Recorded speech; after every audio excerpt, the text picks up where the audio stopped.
ийм дөрвөн янзын урт вагонтой хаалганыхаа сэвийг гаргах зорилгоор ийм будаггүй PDR гэдэг технологиор гаргах зорилгоор ийм багаж авлаа.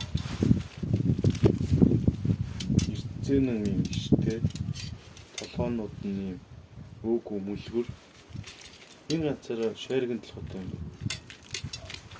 Энэ богинохон ч их хэрэгтэй юм да.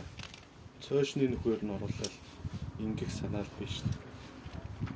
Тэгээ хэр болж байгаа тухай бичлэг үзээрэй.